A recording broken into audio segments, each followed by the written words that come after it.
This podcast is powered by Pivotal Moments Media. Check out our education, content, and more at pivotalmomentsmedia.com.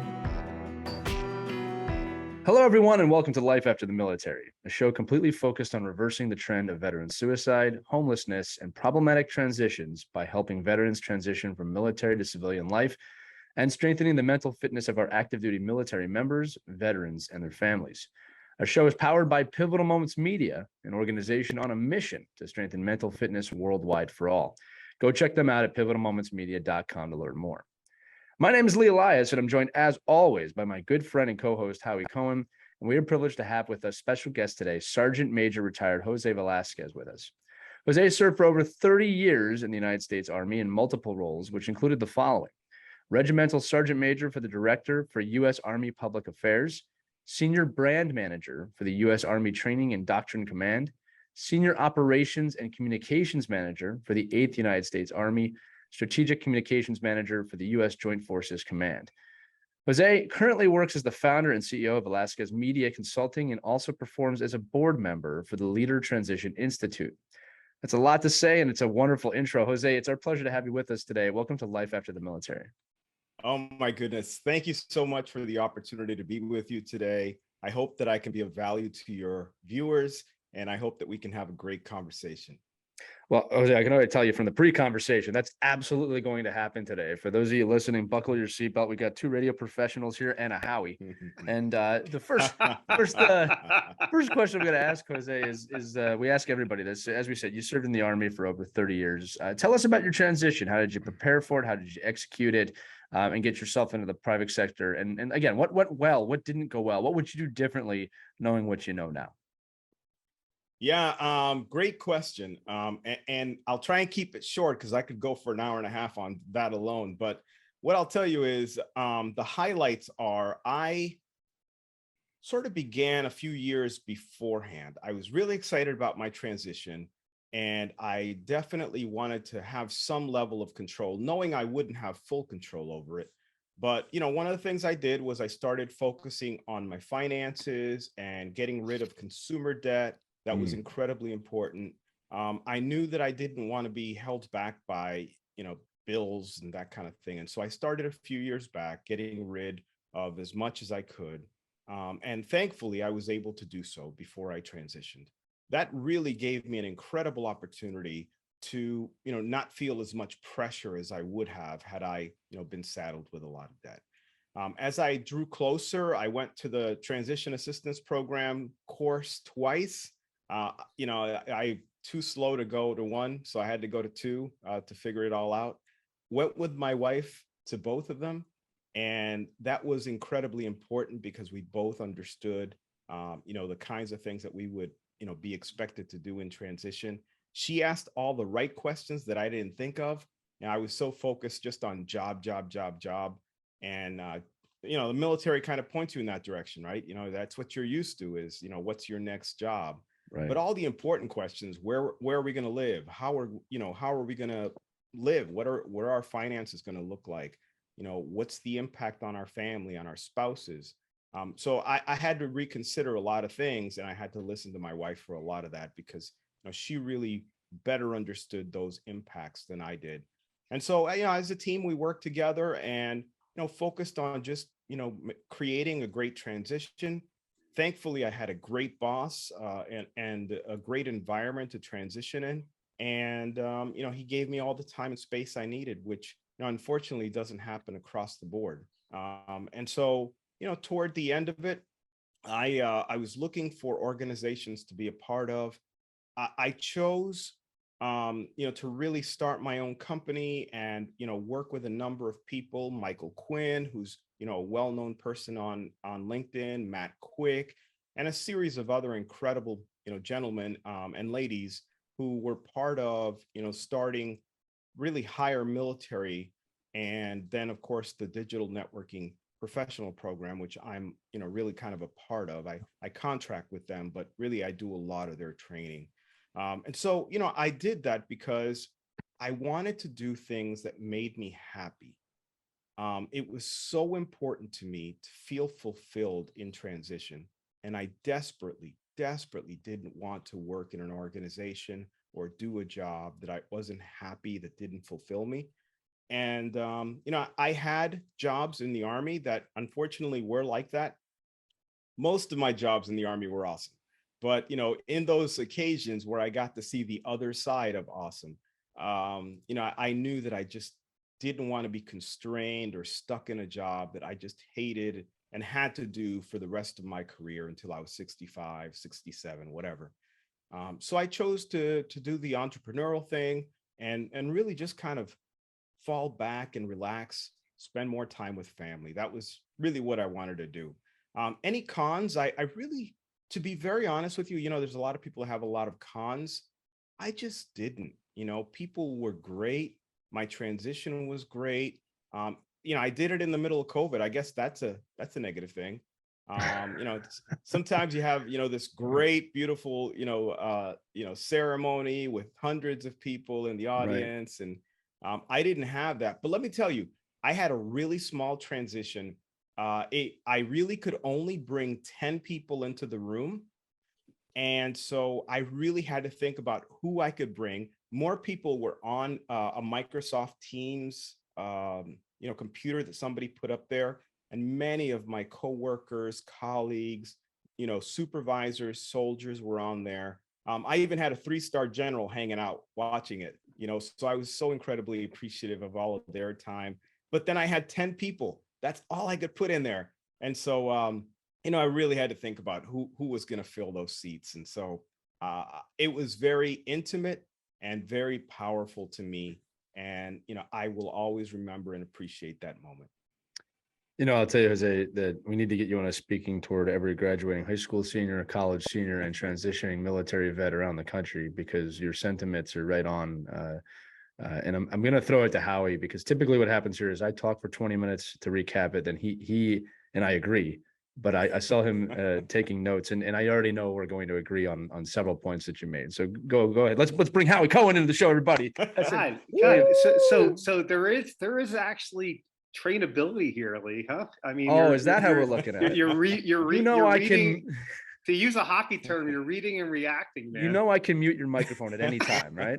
It's just what everybody know that. If Howie ever just suddenly disappears on the show. So Jose, something that Lee, both and I are extremely passionate about is the sport of ice hockey. Lee played at a very high level. I'm just a freaking goon, but I do coach, and I've learned a lot about coaching. And one of the things we teach our players is we don't want them to be robots out there. We want them to be able to read the play and react to the play, because it's such a fluid, fast environment, right? Yeah. And so I'm so happy that, after how many episodes we've done now, Lee, you're reading and reacting, man. Well, some people do find value in what you say, Howie, and I had to take that into account as the co-host of this show. But no, listen, I already know from doing it. On a positive note, I'm always amazed that, because I was a military spouse, all right, my wife served, so I find a lot of comfort, and I'm honored anytime, Howie, I mean this, anytime I say something, you go, you know what, Lee, that's completely right. That actually means more to me than you probably realize, having not been the one who served directly.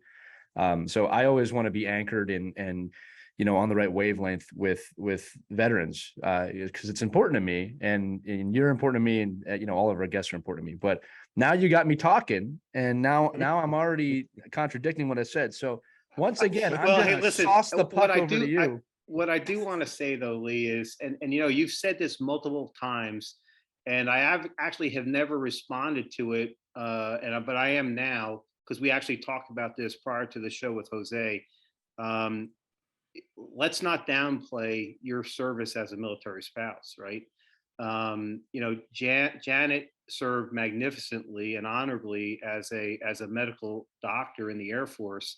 But as we spoke about, the three of us, prior to even starting the recording here, how absolutely critically important having the unconditional love and support of a spouse is, whether male or female, right? And I think many times we just assume female. Well, hey, listen, there are a lot of female soldiers, sailors, airmen, Marines, and Coast Guardsmen in uniform and some of them have male spouses, and your role as a spouse was critically important as well, because that freed her up to be able to focus on what she had to do as an officer and as a physician in the Air Force. So so listen, I appreciate your humility, but it's really important to me that I no longer allow you to downplay that, because that was a significant role as well. But to get back to Jose, look, it's fascinating to me, and I actually think it was Matt Quick that we interviewed, who did exactly the same thing. And that was, if I recall correctly, Lee, was reduced his debt, right? Eliminated his debt when he retired. The financial burden sneaks up on a lot of people. And I think it's I'll just deal with that when I get out. And that is not, at any point of your life, in any job, that is not an acceptable way to approach money. Yeah, well, right? And I think it's huge. It's a huge point to reinforce with our audience the value and the importance. If you cannot eliminate it, at least reduce your financial debt, because if you create a little bit of financial space for yourself, now look, the transition itself is going to be incredibly stressful, because it's not something, unlike most things we've done in the military, we've had the ability to perform in a role multiple times. Now, maybe at a different rank, maybe with a different unit, but it's not completely foreign to us, right? Transition from the military to civilian life, or whatever you choose to do, is not something most of us have ever done before. And so that's going to create an element of stress in and of itself. So if you now add to that financial stress, which then can lead to marital stress, now you're dealing with a number of stressors instead of potentially just one. And so the fact that you, Jose, were so insightful to address that early on, and go into your transition in a virtual debt-free capacity is I think a huge lesson to reinforce with our audience. So good for you. I absolutely love the fact that you included, whether you intended to or not, and maybe your lovely wife said, look, I'm going to be a part of this whether you want me to or not, and either way is okay. But the fact that she participated in the process and attended the TAP sessions, I did not do that. And looking back on it, boy, that was a huge mistake. And you were, again, alert enough and smart enough to include your spouse in that process. So good for you. Great lesson for the rest of our audience who's now planning, preparing, and about to execute their transition. And the last thing actually, there's two more things I want to talk about. I absolutely love the fact that right out of the gate, you had the presence of mind to seek something that gave you a sense of purpose and fulfillment. Because what we found, and it's backed by incredible data and research done by the Department of Veteran Affairs, a group led by Dr. Joe Gerasi, who is studying suicide prevention of military veterans, is that one of the key factors that leads to the potential for suicide, or at least suicidal ideations, is the loss of sense of purpose. We've made this point multiple times on this right. podcast. Howie too, the most successful transitions we've seen have known that. I think it's also like that correlates with the data, right? Everybody who says, oh, I didn't have a horrible transition, that's one of the key factors, is why I had a purpose. Exactly. And right. So that is a critical thing for folks in our audience, is whether it's in what you choose to do for a living, or whether you seek it outside of your workplace. But look, when we are in uniform, we have a sense of purpose. When we are in uniform, we are part of a community. We're part of a tribe, and your ability and your success at replacing that sense of purpose and replacing that sense of community, however you choose to do it, is absolutely critical to your success in transition to and lowering the stress of the transition. Look, so you're hitting all the key, every key thing that I could think of that'll lead to a successful low stress transition. You hit every one of them, Jose. Now, what I would like you to expand a little bit more on, though, for our audience, because we may have folks like you who have a very entrepreneurial spirit, is, how did you recognize that desire to be an entrepreneur, and what did you do to prepare yourself to be, because you are a very successful entrepreneur. So I would love for you to share with our audience what you did to prepare yourself and lead to a successful, how do you successfully start it up, either one or multiple businesses, because you've been very successful at it. Well, I appreciate that. And I'm looking forward later to talking about that transition and how to kind of prepare ourselves mentally for that transition and looking for purpose. We'll talk about that, I know, a little later, Cool. but specific to, I'm really passionate about that, but specific to, the entrepreneur side. So I think that what occurred in my case was I couldn't find what I was looking for. I didn't actually intend to start my own company initially, but I looked around and I just couldn't find what I was looking for. And I decided to create it myself. I went to, again, TAP. TAP is great, by the way. A lot of people complain about it, but I say, you get out of it what you put into it. And so a lot of people show up and they're just, I'm here for 5 days. I don't know why, Well, if you just sit around and don't pay any attention or don't care about what they're talking about or don't interact with the briefers, then that's on you. What I will tell you is I got a lot out of it because I was really paying attention. I signed up for practically every class they had. Some of the classes that I had no intention of, engaging with, but they helped broaden my perspective. And one of them was about entrepreneurship. And so I went to that class, learned some of the basics. And really, TAP is all about that, right? It's not intended to be, the be all end all, have every answer. It's really just beginning to build that foundation so that you can go on and figure some things out, either in other programs that exist out there or, just engaging with a network. So, I definitely, took the information I had to begin with. And then I went to friends and colleagues, again, Mike Quinn and Matt Quick both had started their own companies. And so I went to them and I was like, how do you do this, man? And, actually, Mike Quinn had a little kind of cheat sheet on what you do, how do you incorporate, how do you do this? How do you do that? But before I did any of that, I was like, okay, what do I want to accomplish with this company that I couldn't do going to another company and, just applying and getting a job?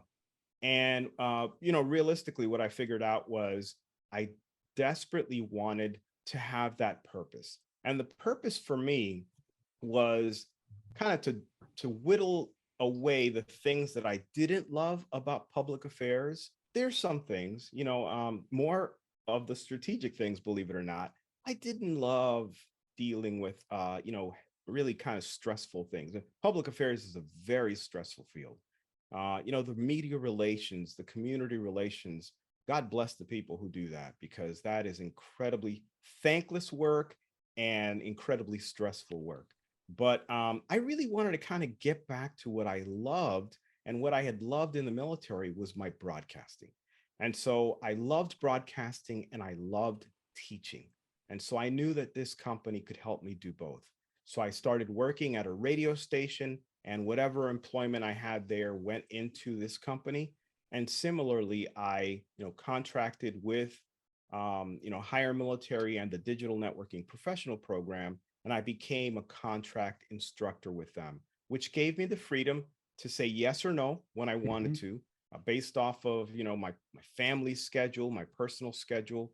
And in addition to that, I also teach separately. I'm not just a contractor for them solely, but I also teach personally. So people who have a desire to learn how to set up their profiles, how to build their networks, how to engage with content, which is by far the most difficult thing that many service members have to deal with. They're just not comfortable, opening up online. So I help people do that. And then, of course, I help people learn more about the advanced functions that a lot of people just don't come across on LinkedIn. I use LinkedIn for the most part as the platform where I can teach people this, but it's not, it's not completely isolated to LinkedIn. A lot of these lessons can really, be incorporated on other platforms. and in a personal setting. I mean, many of our service members, now that, COVID has, lowered, at least thankfully, the danger of COVID is lessened. A lot of people are going back to in-person networking events. And so what I teach, translates to that as well. Ultimately, networking online or in person is the same. It's all about that human connection. So that's what I focus my company on. And, I really enjoy teaching people one-on-one. I love contracting with the digital networking professional program, but, one-on-one is always the best. So Jose, you're bringing up a couple other points that I really want to reinforce. And you did this in your first response as well. You owned the process, right? And I, like you, I spend a lot of time on LinkedIn, and I network with a lot of folks. And one of the frustrations I hear from a lot of folks in the veteran service organization space or the transition space is frustrations with veterans who, or transitioning service members who, for whatever reason, expect things to be done for them and given to them. And one of the recurring themes I hear from everyone that I've come to adopt myself, and it's one that I have always adopted even prior to being in the military, is you take responsibility for yourself, you hold yourself accountable. I certainly did that in the military. I've done that since I've been out of the military. And I think it's really important for transitioning service members to understand that the success of your transition is your responsibility. It's not anybody else's responsibility. It is your responsibility. Now, having said that, that doesn't mean that you don't ask for help. It doesn't mean that there aren't a ton of people like you, like me, and like Mike Quinn, like Matt Quick, and I could list off probably 30 other names if you give me a chance. All of us are standing by to bend over backwards to help every one of you have a low stress, high success transition. But we will not, nor should we, nor can we do the work for you. We will help you. We will be a resource for you. We will lead you to other resources, but you must take responsibility for your transition. And you did that.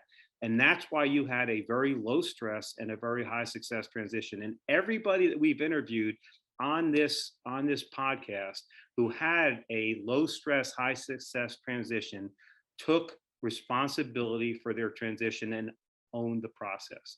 Now, I am an absolute advocate for you should always be willing to ask for help, asking for help for whatever you need, whether it's with your transition, whether it's with your mental health, whatever it may be.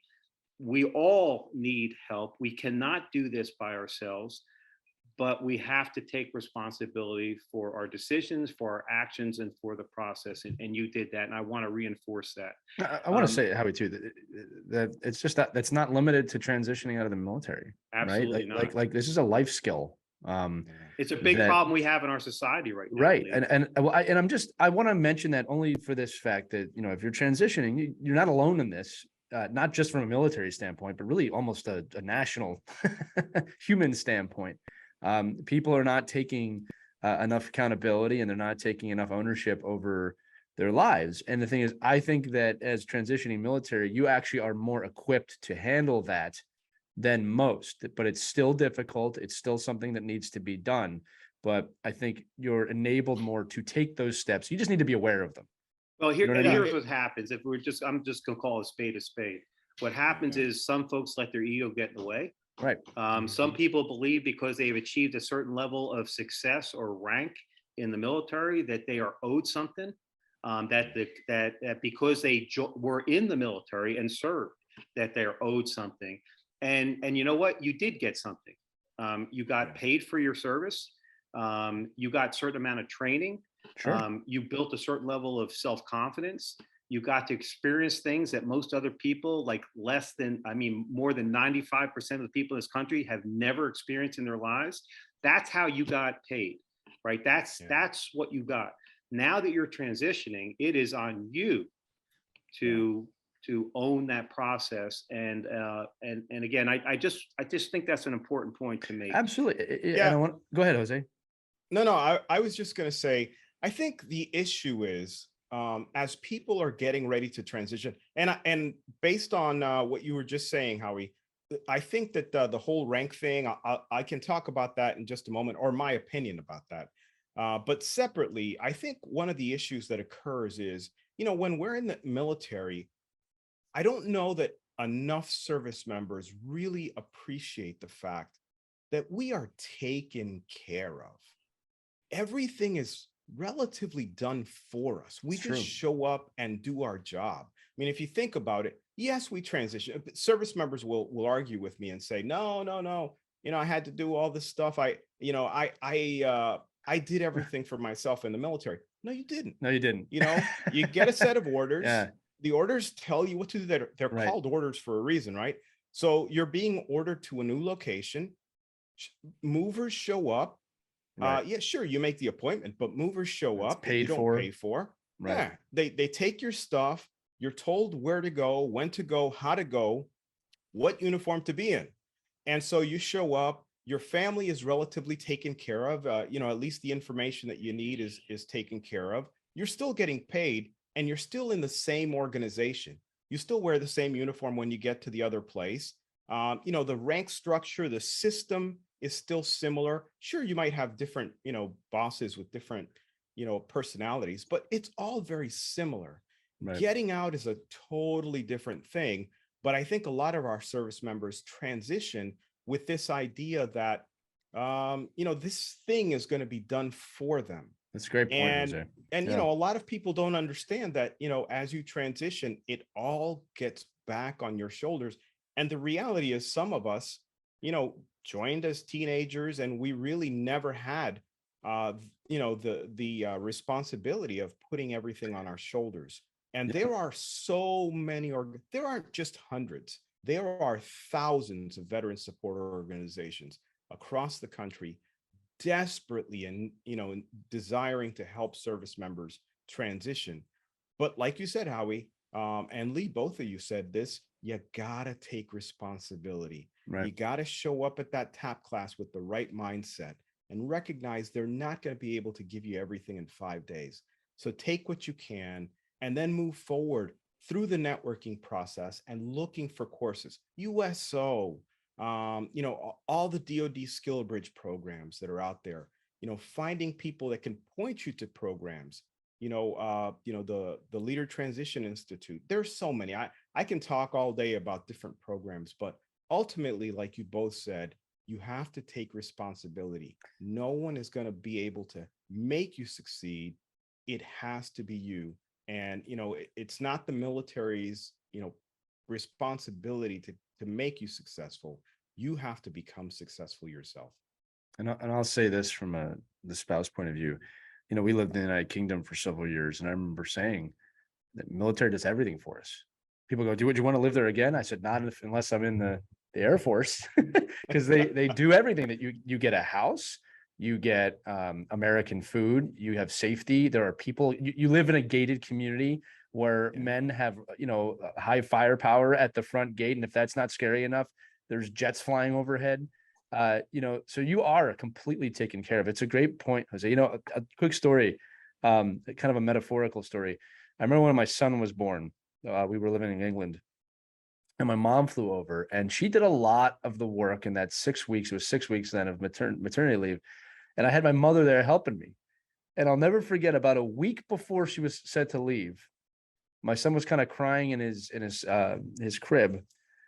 And I was about to call for her for some reason, because she was doing it every morning. And I had this wake up moment of, mom's leaving and you need to figure this out. So the high ranking official of mom, right, was about to depart. And suddenly it didn't matter who I was. I have to take care of this baby. And it was jarring, the realization. But I also say, thank goodness that I realized that a week out and not the day after she left, from a stress point of view, a shock point of view. This is my first kid. Second kids are a little bit different. But my point is that, yeah, Howie and Jose, you're making great points, is that When you leave, you are a civilian. So 4-star general down to just, airman in the Air Force, you're a civilian. That's it. You're on equal playing field in terms of status. And you have to find your way. And I'm going to reiterate too, that having been in the military, you've been equipped with some tools. You're on the best team on the planet. So you know how to be a good teammate, right? You are losing that support system. So as Jose said, you need to find a support system or know what you want to do. Jose, you also talked about entrepreneurship. I think there's a great lesson in there that I tell people, key to being an entrepreneur and inventor. If you look and you cannot find something, or if there's something you think should be done better and you cannot find a solution, note that, because it might not exist and you need to be the one that creates that. And then Howie, back to you just real quick too. I was going to say that you were talking about the ego of officers and anybody of kind of people have done things. And again, look, it's no different. Transition in any space deals with that. If you're transitioning out of college, people have been taking care of you your whole life. If you're transitioning, here's a big one people don't talk about. If you are an entrepreneur or a CEO and you transition and suddenly you're working for somebody else when you were the person, everybody was working for you, that can be tough because then you show up at a job. It's like, no, I was an entrepreneur and a business owner. And guess what they say? I don't give a shit. I need you to do your job, right? I don't care who you commanded. So any transition is tough. And again, obviously we're focusing on military transition, but again, my broader point is this: they're all different, but you're not alone, right? There are plenty of resources. As Jose said, there's plenty of people in different sections of life that have dealt with massive transition. Again, our show focuses on military transition, but no, you're not alone. I think that's a very important point to make. Yeah, if I can just add one more thing about that, I joke with people. I say you turn your rank in when you clear CIF, and a lot of people, kind of laugh at that. But what I like to say is, back to the point that Howie made earlier, people with high rank, and you just made right now, is people with senior rank who had staffs. And I'm not talking about 4-star generals. They may be in a class of their own. Right. There's a handful of them. So, but those of us that kind of lived in reality, I kind of joke about that, but those of us who lived in reality, right? Right. We get out, and one of the things that many of us face is the fact that we are going to be working either for someone or in a environment where we just don't have that staff. I've got a really good friend who got out. He was a senior member of the military. He got out, he took a contract job with, the company that contracted with the Pentagon, and he was given a cool title. And so he felt really good about himself, right? When he got home, he'd be like, hey, I'm a director, senior director or something, right? And so he was very excited and happy. His first day there, being the director of operations, there was all of this expectation. He was supposed to know certain systems. He needed to know, a lot of cost efficiencies. He needed to know particular programs that exist out there that you just don't know while you're in the military because you don't know them. Software programs, flow programs, productivity flow programs. He showed up and he was like, okay, well, I'll get my staff to do some of this stuff while I'm learning these systems. And his boss said, you don't have a staff. Dude, you right. You gotta figure this thing on your own. Yeah. So I mean, he said there were really long nights reading through manuals on how to do this and that, the other thing. And it was an incredibly high stress job. And he felt like, he really didn't understand, and to the point that Howie made about, the people looking for that purpose as they transition, again, I don't know that the military can help you understand. I always say, there's literally no one in the military. Now, someone may argue this with me, but I'll say there is no one in uniform, not a single person in uniform that understands military transition. And it's no experts. Now, there is people who help you transition. There are zero experts, because until you do it, you can't be an expert. And I tell people, you can only be an expert on your own transition. Right. You help other people with, generics, but, everybody had their own kind of story, their own experience. But I will say, for people who are very senior, what I like to tell people, and I think this is reiterated online left and right, and a lot of people will take offense to this, is, don't take your rank with you, and people say, oh, I was a colonel, I was a sergeant major, whatever. What I think what a lot of the people who probably make others angry when they say, you got to leave your rank behind is if you focus on the skills that the Army gave you, then you're moving in the right direction. Those skills at maybe senior level or wherever you might have had them, if you focus on that and you network toward that, then you'll have a successful transition into whatever business. You'll find the right purpose, you'll find the right organizations. But I think the Army does not help us in this case, and nor should they, by the way. We're in the Army, we have this great purpose, this great desire to do things. It's all about we and us, right? That's all we talk about. In transition, you have to learn how to be an I and a me, right? And that's very, very uncomfortable. And so you go to an organization looking for the same thing you had in the Army, and you can't find it. There are very few organizations. And again, people will take offense to this, and I hope they don't. But in my opinion, there are very few organizations that are going to give you the purpose that you felt in the military. And I'll tell you, a lot of the purpose may very well be, as Howie mentioned earlier, outside of your job. You may find a passion and a purpose, in a volunteer state, in status, maybe a local veterans organization, or maybe a faith group, or maybe some, ability to help your neighborhood and an HOA purpose. I don't know, whatever it might be for you. That might be where you find your purpose and that feeling of being part of a team. It may very well not be, and I would dare say it probably won't be in your work setting. Yeah, and listen, that's a great transition, actually, because I want to spend some time talking about the Leadership Transition Institute.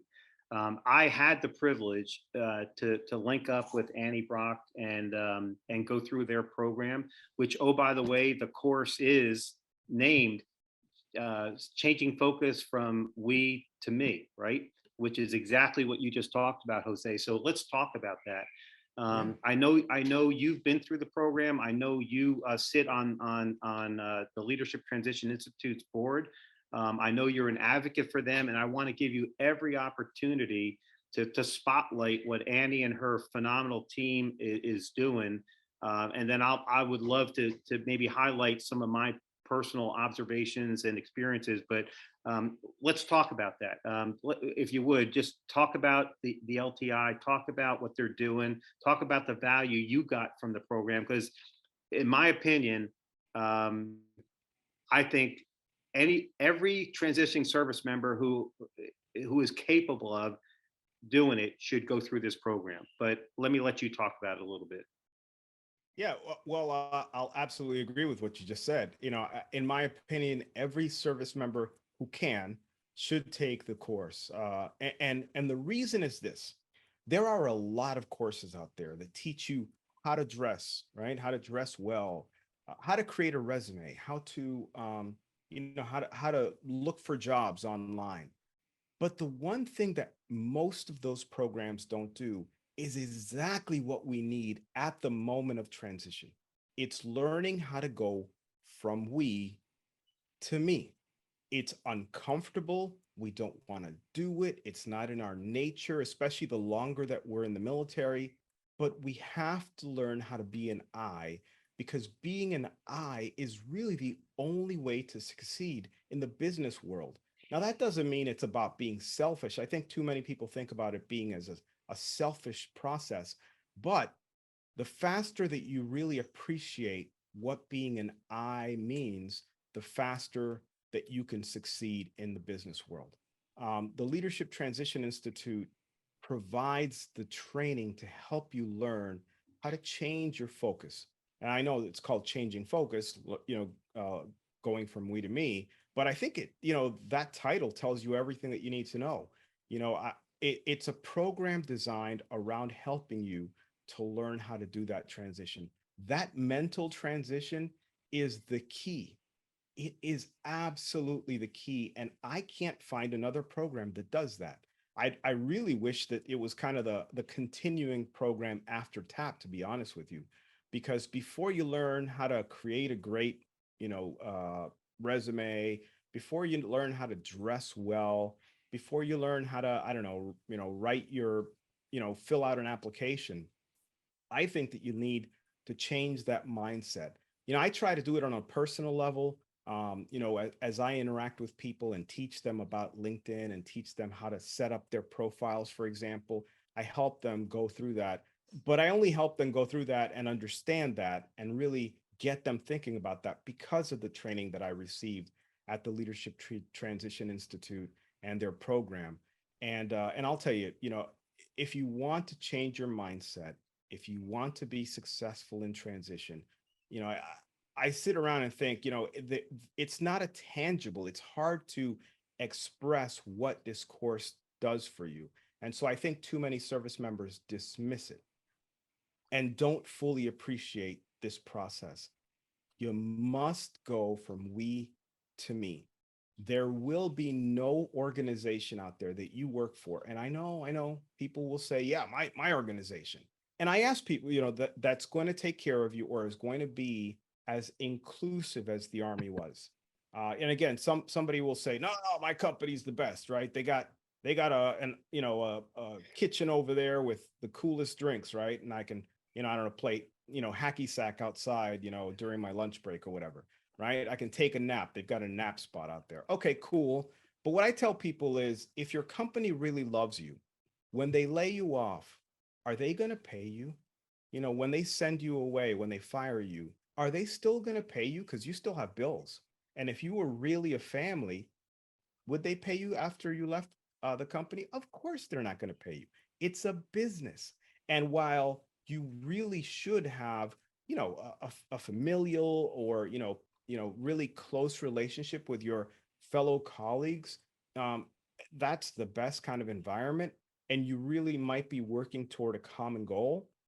I would hope so, right? And so there's that, good thing, in great organizations, but it's not the Army, it's not the Air Force, it's not the Navy, it's not the Marines, it's not the Space Force, it's not the Coast Guard. You're never going to have what you had. You can get close, but you're never going to have what you had. Again, ask yourself, are they going to pay me the day after they fire me? Of course not. Business is business. But what I will say is this. If you don't transition from the we mindset to the I mindset, it will be incredibly difficult to find the right organizations to be a part of after you leave. And find your way out there in the civilian sector, not just through your business entities. And so I really encourage people to take the course. My goodness, it's free. You can't beat free, right? And so, I think they've got like a $35 deposit that they immediately give you back. It's really kind of designed around, hey, look, they're going to send you a little box with some freebies and some stuff you're going to, go through in the course. Believe it or not, it's got Legos in it. There's a purpose for it. You take a photo, you make a painting. I can't draw a straight line, but I drew that painting back there over my shoulder. Oh, very cool. Of course, yeah, it's one of those things that they help you do, but all of it is intended to help you transition your mindset. If you don't do that, it is incredibly difficult to succeed. I really encourage people to participate in the course. The deposit is given to you on day one. The moment you show up, it's back in your bank account. They hold no money. Again, it's just to make sure that you show up because those boxes do have a price. And the organization covers that. But how did you find them, really, Jose? I found them by happenstance, and so I really work hard toward helping people see. Many of my posts point people back to that program. Not all of them, of course. I'm not limited by that program, but many of them point people back toward that program. I think there's a cadre of us. I shouldn't say a cadre, an alumni group of us that really focus on helping people get to this transition space and succeed there. And again, I just can't think of a better program. I know they work really hard to, educate people on what they can do. Again, I think a lot of people may dismiss it because there aren't tangibles. You go to a, how to dress well course, and it's, well, there you go. There's, you got a shirt, you got a jacket, you got to learn a couple of ways to, tie your tie and, put your pocket square in the cool way, the hangout way, the, more professional way. Okay, you can see that, or you can see a DoD skill bridge program and how it sets you up in a company. But this program sets you up for the right mental state to succeed at any of those things. And so, again, I encourage anyone who's listening to us to go to leadertransitioninstitute.org, learn more about the program. And if you're a transitioning service member, if you're a military spouse, if you're a veteran who transitioned within the last couple of years, please take the course. It changed my life. I know it'll change yours. So let me just share a couple things with the audience, right? Because I transitioned out of the military in 2007. Well, actually, I got out of the military formally in 2007. I actually started my transition in 2006. So I've been out of the military for 16 years, right? I just went through the course a couple months ago. I'm a firm believer, and before I spotlight any veteran service organization or any organization that is spouting to help veterans in their transition, I'm gonna assess them myself. I'm gonna research them myself, and if they have an offering, I'm gonna taste test the offering myself. I found Annie on LinkedIn. I forget exactly how, and I spend, like you, I spend a lot of time on LinkedIn. And when someone posts something that's interesting to me or comments on something that's interesting to me, I research them, and I think that's how I found Annie, and we started a conversation. And when we met, and I'll always set up a Zoom call or some kind of a call to have a face-to-face, because I don't like doing things strictly virtually or electronically. And then when I met Annie, I knew that she was a real deal, right? Annie was an aviation captain, was a pilot, a helicopter pilot. Her dad served in the military in special forces. And she has dedicated her adult life. She actually took her inheritance and put it into developing this course. That's how all in she was in helping people. Well, when I met Annie, and then after talking to her, I asked her for permission to be included in a cohort, which I completed a couple months ago. It's about a 4-day commitment. I think it was about 2 or 3 hours on a Thursday evening. The majority of the daytime on Friday, Saturday, and half a day on Sunday. And it's a bit of a commitment of your time. It's a tremendous commitment of your energy and your ability to think and reflect. But I will tell you, every second of it will prepare you for what you're about to go through. Now, I have transitioned. I have transitioned from company to company. I transitioned from a company to my own business. So many could ask, well, Cohen, why the hell are you even doing it? Well, I did it because I wanted to witness it firsthand where the value was. And I will tell you, having gone through all the different experiences I went through, I got tremendous value out of it, right? 65 years old, having transitioned from the military 17 years ago, 16 years ago, having transitioned from one government contracting organization to another, to a leadership and management consulting firm, to starting my own business, to doing what I do now. So I've had multiple transitions from business to business, and I got value out of it, right? There is no question in my mind that someone who has not had the benefit of any of those or the breadth of those experiences will get invaluable value out of this. And I will tell you that connect with Annie Brock on LinkedIn, follow the Leadership Transition Institute, go to their website and request to be in one of their future cohorts. It will be probably one of the single most important things that will help you like Jose said, get in the right mindset to have a low stress, highly successful transition. I mean, you're going to deal with things like, how does your conscious and subconscious mind work? And how does your subconscious, how was it formed? And how does it drive your behavior today? And how can you learn to possibly make some changes and reframe your identity and reframe? And then you're going to go through exercises that are going to say, what really is important to you? What gives you a sense of purpose? What gives you fulfillment? And you're going to do deep reflection on what that might be, that may lead you to a job that will be much more purposeful and fulfilling for you, or an activity outside of work that will be much more purposeful and meaningful for you. You will go through an assessment, a DISC assessment, DISC, that Annie and her team are certified to deliver, that will give you insights into your personality and how you process information and what motivates you, what inspires you. I mean, Annie will sit down with you if you choose to and go over your LinkedIn profile and tell you what you're doing well and what you need to change to be more valuable to the marketplace, right? And how to best represent yourself.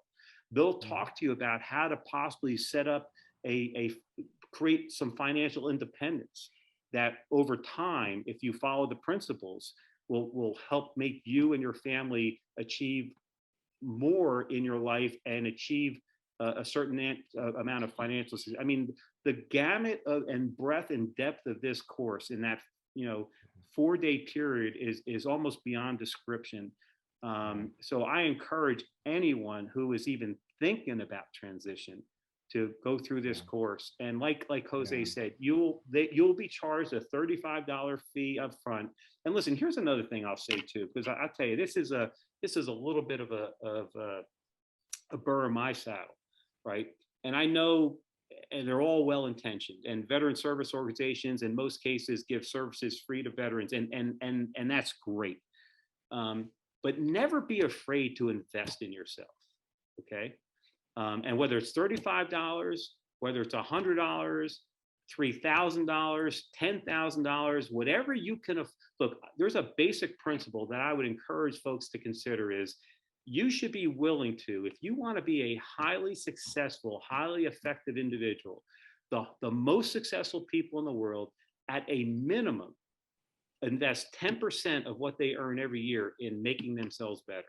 So yeah, it may not be completely free initially. And like Jose said, if you complete the course, the $35 will be refunded to you if you choose to have it. I did not have it refunded to me. I wanted her to keep it, but never, ever be afraid of investing in yourself, whether it's time, whether it's effort, or whether it's money, because a little bit of investment on your part who knows what the return on that investment could be. So don't let a small $35 fee bother you.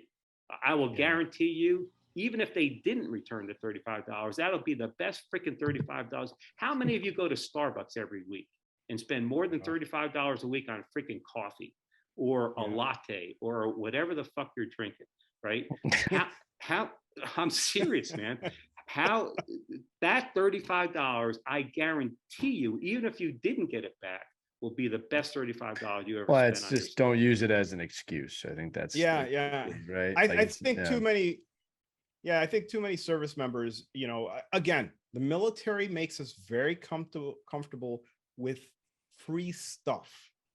And when you're transitioning and you're putting that responsibility on yourself, if you haven't done what Howie was saying, this is the time to start doing it.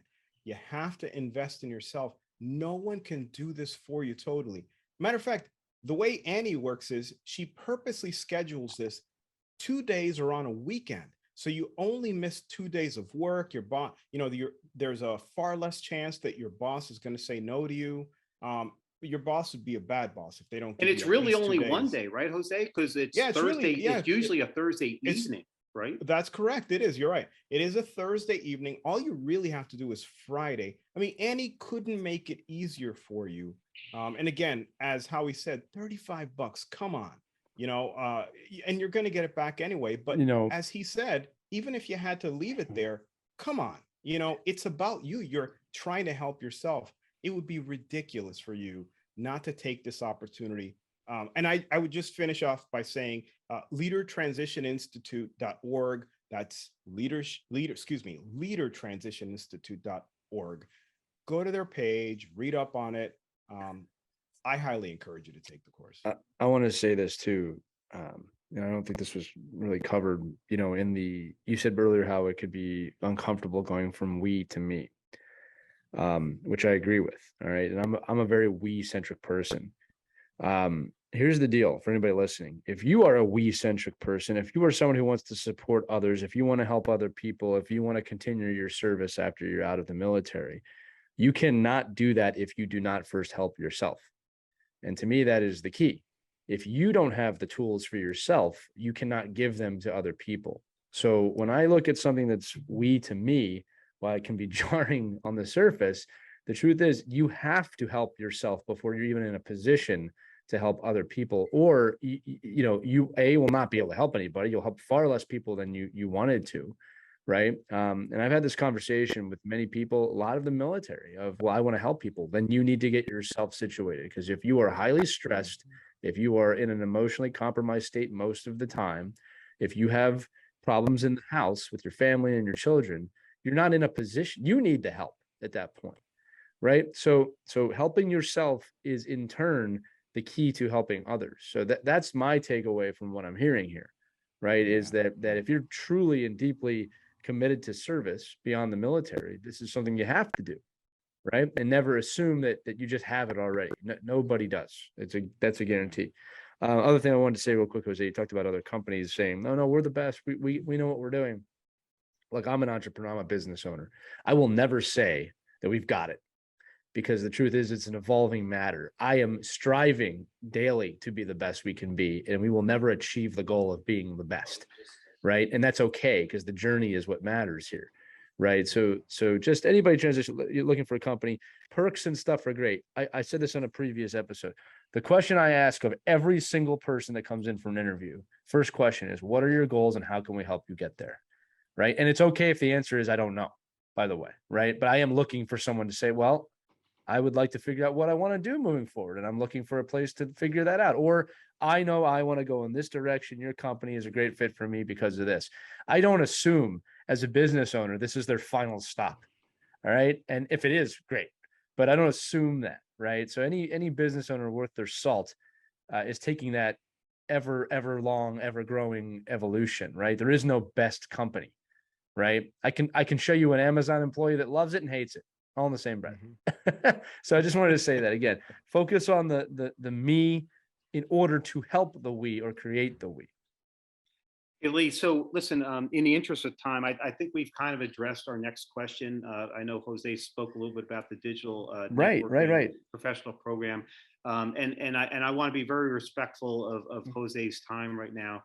If you don't mind, I'd like to actually jump to the last question. Right. So, but listen, I know. I am trainable too. I was just gonna go there, Howie, because this is like the 6th episode in a row. No. Listen. I recognize my error. Okay, I'm taking responsibility. I'm not gonna give you. I'm holding myself accountable. Okay. Yeah. I know that you have something that you want to address before we get to the last question, so I'm going to allow you time to do that right now before you ask that last. I'm not going to be humble at this at all. Jose, why does he make me salute him every time I'm in his presence? Do you know why he makes me do that? That is absolutely not true. It is not true. He does not make me do that. He never does. You may have to stand at attention, but I don't make you salute. There you go. You know what? I'll do that for you. Anytime I'm in your presence, I learn something. Okay. Before we get to the last question, anybody who listens to this episode and the show knows, Jose, I give all of our guests a perspective book title. All right. So if you were to write a book or another book, if you've already written one, I try and come up with a title during the episode that you can use. Take no rights from it. I take no money from it. It's yours to use. And you actually brought this up in your first answer. I wrote it down. And if he did take money, he'd return it to you, Jose. All $35 of it. So you're going to laugh at this, but it's in the interest of everything that happened today. Your book title, sir, is Listen to Your Wife by Jose Velazquez. All right. You can't lose. Can't lose, right? So no, actually, I say that jokingly, but I also say it, and Howie made this point about me being a spouse. We transition too. It is a transition for us too. I've said this before. We were in for about 10 years, and I was working that whole 10 years, and I thought that whole 10 years I was fine. I did not transition easily either. There was reverse culture shock. There was my wife dealing with transition, which I was not prepared for. I think we handled it okay, but I was not prepared for her to kind of fall off not a mental cliff, but just a professional cliff of like, what do I do? How do I do this? What happens if I don't like it? Interviewing. So, it is a family transition, right? We say that in the intro for a reason, that the transition is not just the service member. So when we talk about the show about the me, I mean, the me is the we in the family, right? Of you, your spouse, your children, if you have any, or your family, right? So listen to your wife, maybe listen to your spouse, whatever. That is an important point. So the final question, Jose, we ask this of all our guests as well, is Pivotal Moments Media, we're all about mental fitness and expanding that. And there is no right way to do mental fitness. There is no way to achieve mental fitness. It's an ongoing struggle, and it's an ongoing experience, right? So with that said, how do you practice your own mental fitness? Have you had struggles with mental fitness? And what's your experience with that? And what can you share with your audience on how to strengthen it? Yeah, so that's a great question. Thank you. So I'm going to cheat a little bit, guys, and I'll do this really fast. Digital networking professional program and my program online. I just want to share that, digital networking is incredibly important. So separate from your question, I just encourage people to focus on creating a profile on LinkedIn Right. that really speaks to them. I encourage you to do that because it really helps people understand who you are, connect with you, and engage with you in a positive way, building meaningful professional relationships. And happy to help people with that. Separately, and going back to your question, I'll tell you what, I struggled with my mental fitness. I had a job where I worked for the Sergeant Major of the Army, and wherever he went, I went. I was tied to his hip. I was his PAO guy, public affairs guy. And so literally wherever he went, I went. And, I was kind of, the guy listening to him in the background, taking notes, taking photos, making sure that I was helping him tell his story, writing speeches. And so, as part of that, we traveled so much. And him being a caring leader, he desperately wanted to be where the fight was. So we spent a lot of time in Iraq and Afghanistan, in Kuwait, and places like Djibouti in Africa. And that took a toll on me over the 2 years that I worked for him, because I saw some things that, in Afghanistan and Iraq that were, pretty terrible. And then going back to Afghanistan after that assignment, I spent 15 months there as a first sergeant, which meant I had to focus on taking care of my soldiers and helping my commanders succeed. And being a first sergeant is an all-encompassing job. It's kind of like being a commander to some degree. It's all-encompassing. It's all about taking care of your soldiers. And I had soldiers in 3 locations. And going to those locations and some of the experiences I had were incredibly difficult. When I returned, I had a really difficult time leaving some of those experiences behind. I didn't know why. I didn't know, why I woke up in the middle of the night crying or sweating, or why I couldn't sleep some nights, or why, I felt the need to, self-diagnose and self-help myself, using alcohol, just really uncomfortable and inappropriate ways to deal with, what was happening to me. Friends and a commander helped me, see that I needed help. And I went and sought that help, and, diagnosed with PTS or PTSD, some people call it, whichever, you consider appropriate. But I got a lot of help, and I was able to succeed at least getting past those stages where I felt this incredible need to, to face it in a negative way. Like you said, it's an ongoing process. I don't know that I don't know that you ever get past it, but you learn how to live with it. But separately, I mean, these are the extremes. But I do believe, as you noted, that mental health is a lifelong process, and there are incredible services in and out of the military that can help us.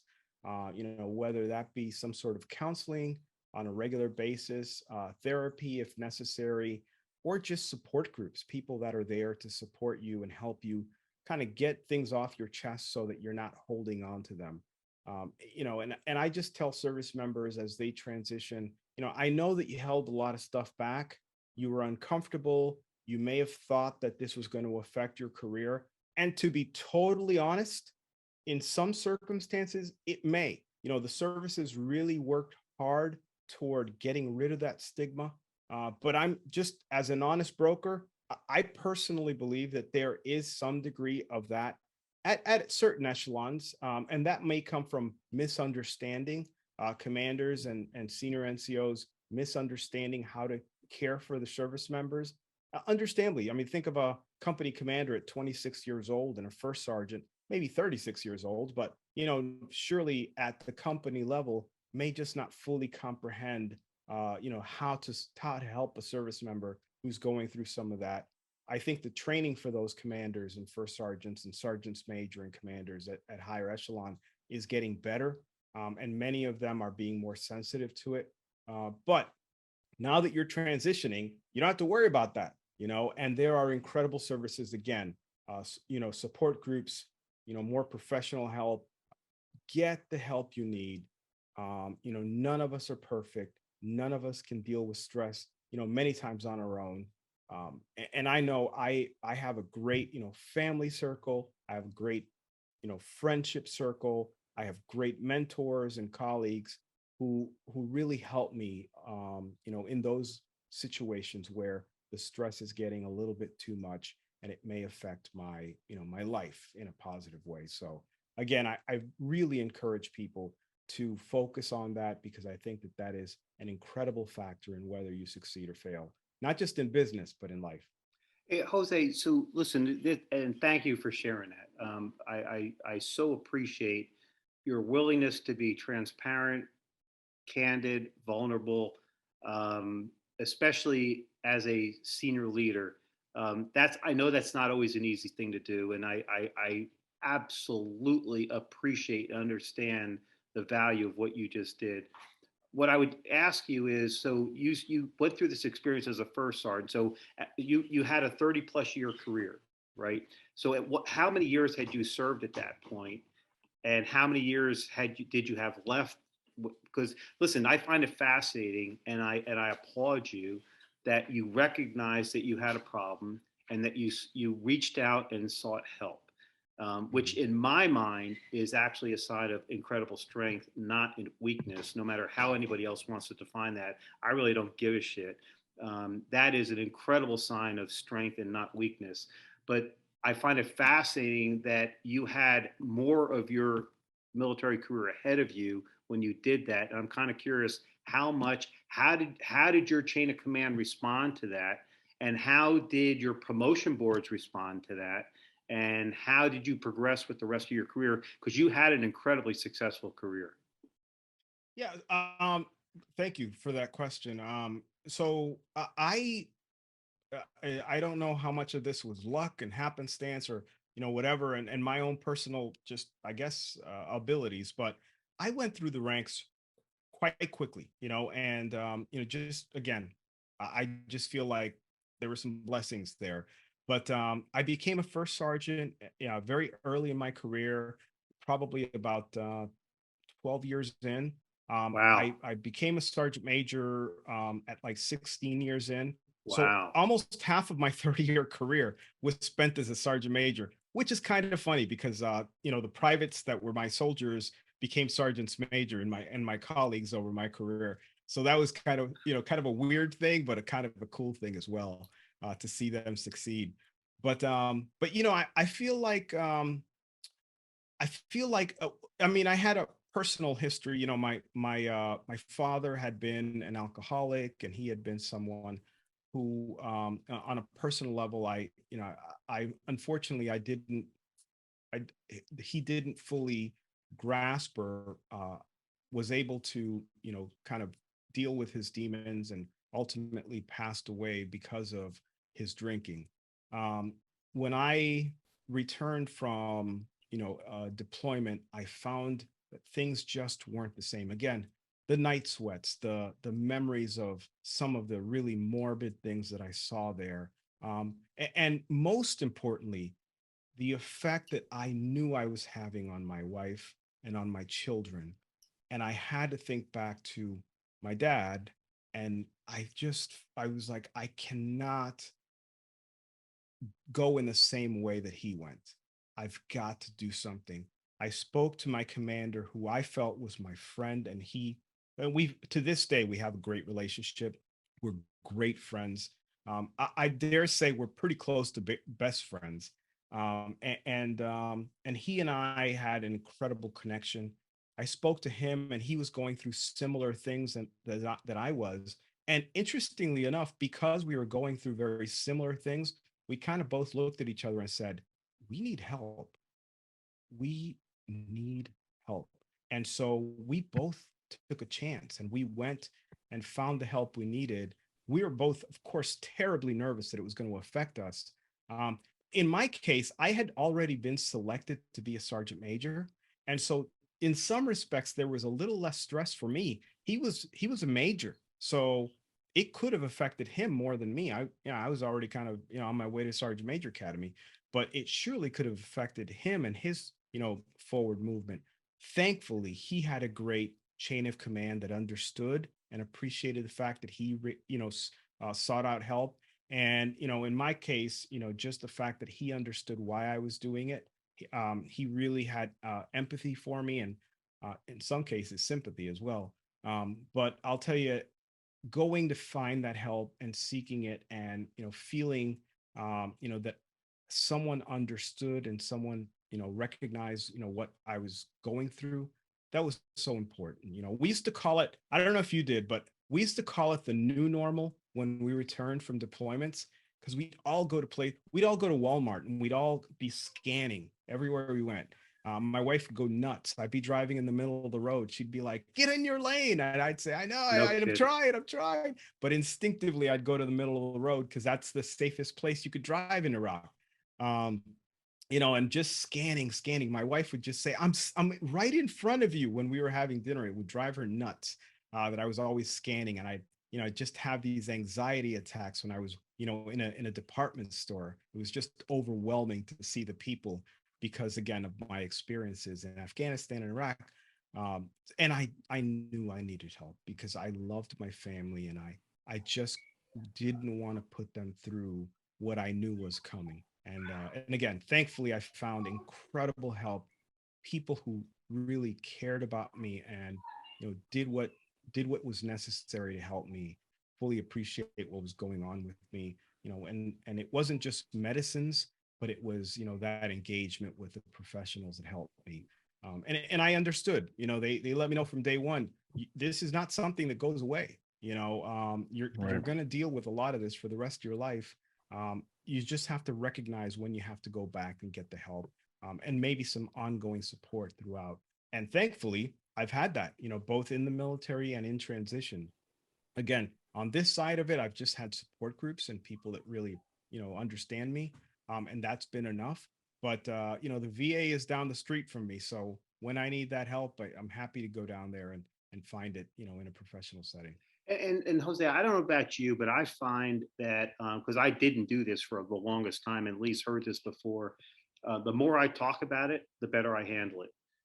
When Yeah. I keep things bottled up inside of me, which is the majority of my life, and I mean I'm 65 years old, and I'm talking about I didn't start talking about this shit till probably within the last year or two, right? So for the better part of my adult life, and I kept this all inside of me and just kind of bulled my way through it, and found that after I retired, interestingly enough, after I retired is when I handled it the least effectively, right? But I find, and I'm curious about you, the more I'm willing to and able to talk about it, that is almost like therapy in and of itself. Yeah. And I'm not ashamed of it, and I'm not proud of it, but I'm not ashamed of it, right? Yeah. And Yeah. I'm just curious if you find this. Listen, hey, here's the bottom line, right? And I don't care whether you've been in the military or not. We all have challenges with our mental health. We all have challenges with our mental fitness. It's just varying degrees, and we handle it differently. And sometimes Yeah. we handle it really well, and sometimes we don't. And I'm a perfect example of that. So the bottom line is, we're all have this challenge. It's how we choose to deal with it, and Yeah. how we, I think, how we choose to talk about it. You know. Yeah, yeah. I think I felt yeah, I think I started feeling shame initially when I went to seek help. I just couldn't understand how, like, special forces guys and all these, the people that people don't talk about, the shadow guys, how they could do what they did, day in and day out, and many of them never had issues with it, or at least that I knew of, right? And here I was, just a spectator, seeing some of the carnage and, the kinds of ugly things that you see in a war, driving by and being in front of and seeing, the aftermath, and trying to help people that were, in that situation, but driving up to those circumstances, never personally being, nothing exploding under my vehicle, but driving up to those circumstances and doing what I could to help people, sometimes succeeding and sometimes not. um I was like, why am I so weak that I feel this incredible pain and this difficulty in dealing with this when these guys are fine, and I was like, am I just this weak? How can they be so strong and I be this weak? And I remember talking to a therapist and explaining that to him, and he shared with me, different people dealt with, very ugly circumstances different ways. And he said, I felt like being sensitive uh was a negative thing. Being a sensitive person was something that, I should be ashamed of. And there was a circumstance, and I'll share it with you. There was a little Afghan girl who had been killed, and her mother was, crying, and, as any mother would, right, next to her daughter. And I walked up, and I thought I could help, but I couldn't. It was too late, and it was just too severe. But I tried. And my therapist said, and I said, why can't I get this little girl's face out of my head? This kind of thing. Again, comparing myself to these incredible, superheroes over here, the special forces guys. And I was like, why can't I get this thing out of my head? And the guy said to me, and I said, why do I have to be so sensitive? And he said, Jose, at that moment, you were the only person other than that mother that cared for that little girl. He said, that's not a sign of weakness. That's a sign of strength. You should be proud of the moment that you shared with that woman, because no one else cared on that street but you. And that kind of changed my thinking. I was like, man, okay, maybe my sensitivity is not necessarily a weakness. He said, you care deeply, and why would that be something bad? And I think I reframed my perspective on a lot of the experiences that I had based off of that one conversation. So I surely didn't feel as much shame, and it took a while, but it's a process. But it took a while, and I finally found myself in a place where I could appreciate it, accept it for what it was, and learn to live with it. Well, and I'll tell you what occurs to me now, and again, thanks for sharing that story. Unbelievably powerful, certainly to me, and I hope to many in our audience. But that having this kind of context, I mean, explains to me why you do what you do now, right? Why you have such a strong voice in the military transition workspace, why you are revered. And I mean that and I don't mean to overstate that for a second, why I have so much respect for you and so many others who have any contact with you in any form or fashion on whether it's LinkedIn or other social media platforms or personally with you. I'm sure I say this for many, how much we appreciate and care and appreciate your caring, deep, sincere caring for others and the work that you do to help transitioning service members, to help military spouses, to help family members. It is apparent to me now what motivates you and drives you to do all the things you do. And I just want to say that it's been an absolute honor and a privilege for me. And thank you to my buddy Ken Patterson, who introduced us, who I care about deeply as well. But thanks to Ken Patterson for when we reconnected, for saying, "Hey, this is someone you need to talk to and meet," and he was absolutely right. And I've thoroughly enjoyed and been honored to be connected with you on LinkedIn and other forums. And thank you for the work you're doing, Jose. I think it's fabulous.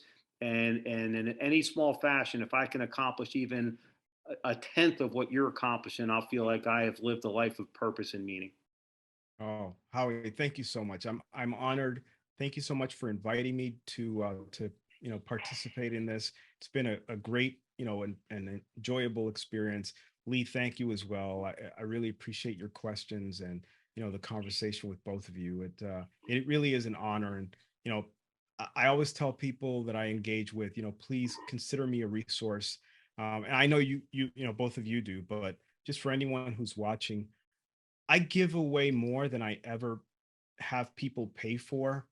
I think I give away practically my entire course in one form or another in some of my writings and my conversations with people when I do Zoom calls. They're always intended to be just initial calls that lead to business, but somehow I end up giving them away a free course, and they walk away. I'm like, I got no money out of that. But realistically, I just have a great desire to help not just transitioning service members, military spouses, veterans, and oh, by the way, transitioning corporate people as well. I don't focus just on military people, but there are people, going from company to company that, that really need to, figure out how to network, how to, find ways forward. And I'm there for them as well. So, thank you for the kind words. And, you all mean the world to me as well. And, what the work that you do, makes a difference. And thank you as well. Well, Jose, it was a fantastic episode. And for those of you listening, this is someone who we said has gone from we to understanding the me to in turn help the we again. And I think that is very apparent if you stayed with us the whole episode. So I'm going to close it on that note because I think you said it all, man. Again, I want to echo Howie and tell you we appreciate you being vulnerable there. I think that is a sign of strength as well. All three of us do. So important to know. But with that said, you've been listening to Life After the Military. Again, we're powered by Pivotal Moments Media. We hope you receive value from this podcast. I know I did. So make sure you subscribe to us, rate us on whatever podcast platform you're listening on. Share it with others that need to get the word out. If you're listening to this, we appreciate it. You probably know someone that needs to listen to it. So make sure you share that when you can. And check out pivotalmomentsmedia.com.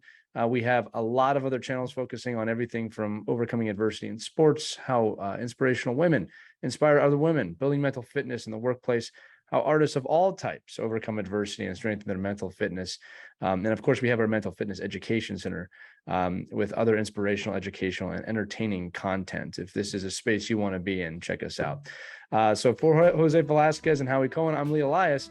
Thanks so much for joining us. Keep an eye out for more episodes of Life After the Military soon. Have a great day, everybody.